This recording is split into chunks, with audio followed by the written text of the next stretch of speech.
पुरणपोळीचं नाव देखील जरी काढलं तरी भल्या भल्यांच्या तोंडाला पाणी आल्याशिवाय राहत नाही.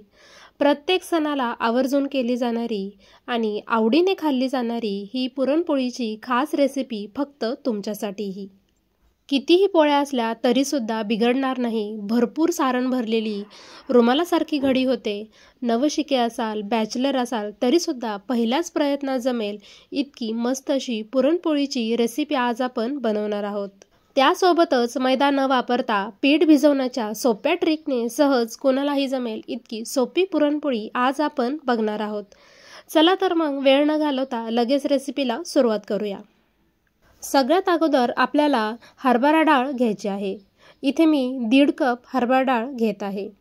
हरभरा डाळ आपल्याला 2 पाण्याने स्वच्छ धुवून घ्यायची आहे. हरभरा डाळ धुवायच्या अगोदर काही त्यामध्ये खडे किंवा काही घाण असेल तर ती काढून टाकायची आहे.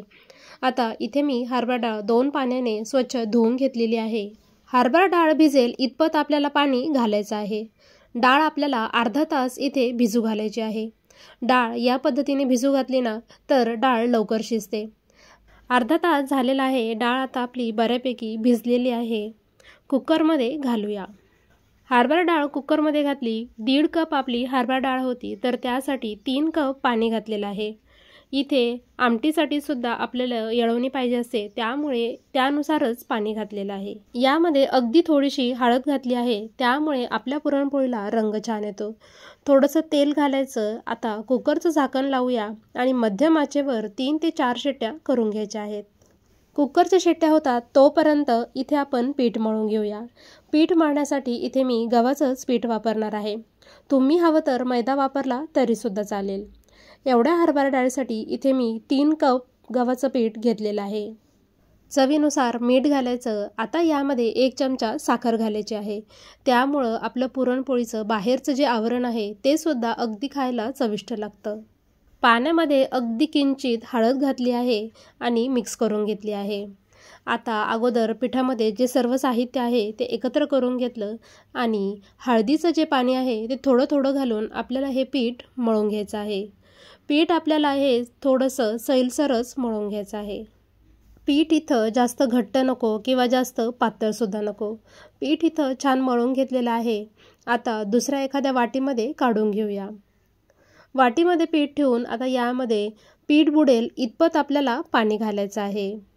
या पद्धतीने जर पीठ भिजून ठेवलं ना तर पोळ्या अगदी छान मऊ लुसलुशीत बराच वेळ राहतात.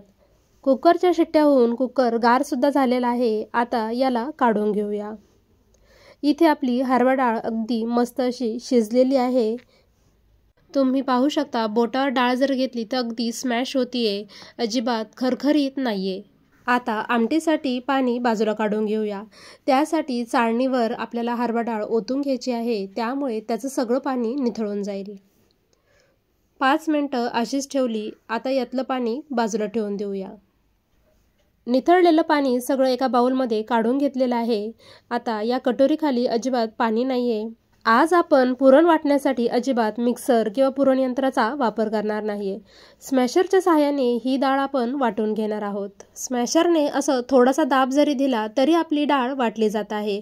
त्यासाठी अजिबात मिक्सर किंवा पुरण यंत्राची गरजच नाहीये. जर तुमच्याकडे स्मॅशर नसेल तर एखाद्या मोठ्या वाटीने किंवा तांब्याने सुद्धा तुम्ही ही डाळ वाटून घेऊ शकता. पुरणाचा स्वयंपाक जर म्हटला तर भांडे भरपूर असतात. त्यामुळे आपण आज या पद्धतीने डाळ वाटून घेणार आहोत. त्यामुळे भांडेसुद्धा कमी पडतील. बऱ्याच वेळा आपण डाळ आणि गूळ एकत्र केल्यानंतर पुरण यंत्रातून बारीक करून घेतो. पण तसं न करता हरभरा डाळ शिजवून घेतल्यानंतर ती चाळणीद्वारे किंवा मिक्सरमध्ये तुम्ही बारीक करून घ्या. त्यामुळे अगदी पुरणपोळी छान तयार होते. अगदी 10 मिनिटात इथे मी डाळ वाटून घेतलेली आहे. या पद्धतीमुळे पुरणसुद्धा आपलं अजिबात वाया जात नाही. आता आपण पुरणाला चटका देऊन घेऊया. त्यासाठी कढईमध्ये वाटलेली डाळ घालायची. इथे आपण 1.5 कप हरभरा डाळ घेतलेली होती. त्यामध्ये आता आपण 1.5 कप एवढा गूळ घालणार आहोत. साखरेचं किंवा गुळाचं प्रमाण तुम्ही तुमच्या आवडीनुसार कमी जास्त करू शकता. अगदी 2 चमचे इथे मी साखर घातली आहे. साखरेमुळे पुरणाला अगदी छान अशी चव येते. आता सर्व साहित्य एकत्र करून घेऊया. साखर किंवा गूळ घातल्यानंतर हे मिश्रण थोडंसं पातळ होतं. आपल्याला हे थोडंसं घट्ट होऊपर्यंत शिजवून घ्यायचं आहे। एक छोटीशी तयारी करून घेऊया। त्यासाठी बडीशोप, विलायची, सुंठ भाजून घेतलेलं आहे। सर्व साहित्य मिक्सरमध्ये घातलं, त्यामध्ये 2 चमचे साखर घालायची आणि मिक्सरमध्ये हे फिरवून घ्यायचं आहे। फक्त बडीशोप आणि विलायची, सुंठ असल्यामुळे ते पटकन बारीक होणार नाही, त्यासाठी इथे आपण साखर घातलेली आहे। आता ही तयार केलेली पावडर आपल्याला पुरणामध्ये घालायची आहे, त्यामुळे ही चाळून घ्यायची आहे। इथे मी थोडीशी पावडर चाळून घेतलेली आहे। आता पुरणामध्ये घालूया। ही पावडर तुम्ही आदल्या दिवशी सुद्धा करून घेऊ शकता। पावडर घातल्यानंतर छान हे एकत्र करून घ्यायचं आहे। तुम्ही पाहू शकता मिश्रण पहिल्यापेक्षा थोडंसं इथे घट्ट झालेलं आहे। पुरण तयार झालं आहे हे कसं ओळखायचं, एक सोपी ट्रिक मी तुम्हाला सांगणार आहे। उलटनं असं उभं राहिलं पाहिजे, ते खाली पडतं आहे म्हणजे अजून थोडा वेळ आपल्याला हे घट्ट करून घ्यायचं आहे। गूळ आहे तर जायफळ हे घातलंच पाहिजे, त्यामुळे छान असा स्वाद येतो। थोडंसं जायफळ इथे मी किसून घेतलेलं आहे, एकत्र करून घेऊया। अजून 2 ते 3 मिनटं हे पुरण मी शिजवून घेतलेलं आहे। उलटनं उभं केलं की ते बरोबर उभं राहतं आहे, त्यामुळे असं समजायचं की पुरण आपलं अगदी परफेक्ट असं शिजलेलं आहे। आता आपण गॅस बंद करूया। आपण अगोदरच हरभरा डाळ वाटून घेतली आहे, त्यामुळे पुन्हा एकदा हे अजिबात पुरण यंत्राने किंवा चाळणीने गाळायची गरज नाहीये।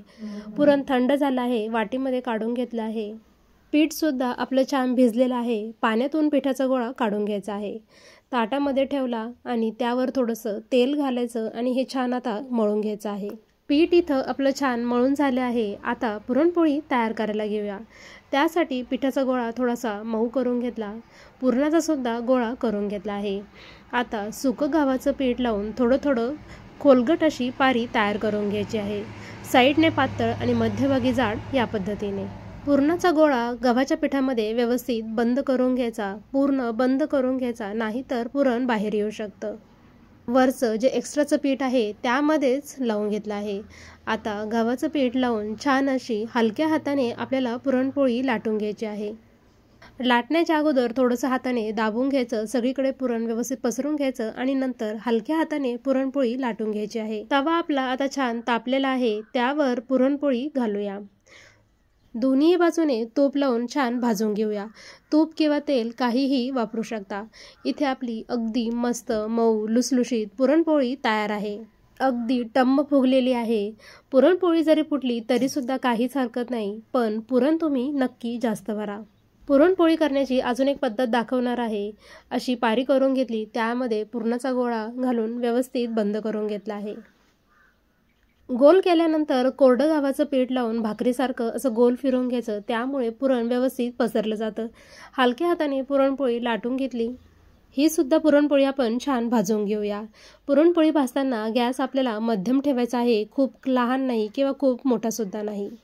पुरणपोळी मधून अजिबात फाटलेली नाहीये, अगदी मस्त मऊ लुसलुशीत पुरणपोळी आपली तयार झालेली आहे। पुरण जर तुम्ही जास्त भरलं ना तर पुरणपोळी खायला सुद्धा अगदी भारी लागते। इथे आपली भरपूर सारण भरलेली मऊ लुसलुशीत पुरणपोळी तयार आहे। या पद्धतीने पुरणपोळी एकदा तुम्ही नक्की करून पहा, तुमची पुरणपोळी कधीच फाटणार नाही आणि तसेच बराच वेळ ह्या मऊ लुसलुशीत राहते। आजच्या पुरणपोळीची रेसिपी तुम्हाला कशी वाटली कमेंट करून मला नक्की कळवा। तसेच हा व्हिडिओ तुम्ही कोणत्या शहरातून पाहता हे सुद्धा कमेंट करून मला नक्की कळवा।